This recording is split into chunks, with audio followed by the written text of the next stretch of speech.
Ever wondered how to preserve potatoes for a long time? Maybe you've just harvested a bumper crop from your garden, or perhaps you've bought a large bag on sale.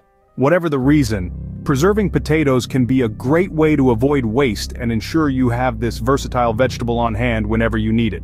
Preserving potatoes isn't as complicated as you might think. There are several methods available, each with its own advantages. Today, we'll walk you through some of the most effective techniques. Firstly, freezing is a popular method. This involves blanching the potatoes, simply boiling them briefly, before cooling, drying, and finally freezing them. This method is excellent for preserving the texture of raw potatoes. Next, consider storing mashed potatoes in the freezer. After boiling and mashing your potatoes, allow them to cool before transferring them to a freezer bag or container. This method is perfect for saving time on busy weeknights. Just reheat and serve. If you're feeling adventurous, why not try fermenting and freezing your potatoes? This process involves fermenting your potatoes in a salt brine for several days, then freezing them. Not only does this method preserve your potatoes, but it also adds a unique tangy flavor.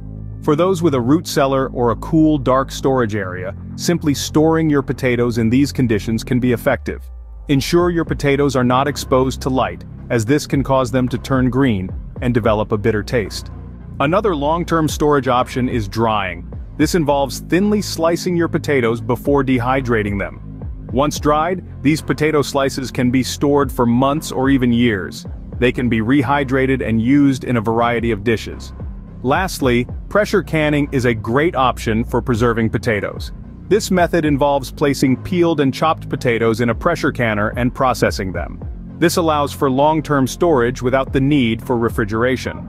In summary, there are plenty of ways to preserve potatoes, from freezing and fermenting to drying and canning. Each method has its own benefits and can help ensure you have a supply of potatoes ready for use. Remember to always start with fresh potatoes for the best results. So next time you find yourself with a surplus of potatoes, don't let them go to waste. Try one of these preservation methods and enjoy the convenience of having ready-to-use potatoes on hand whenever you need them. Happy preserving!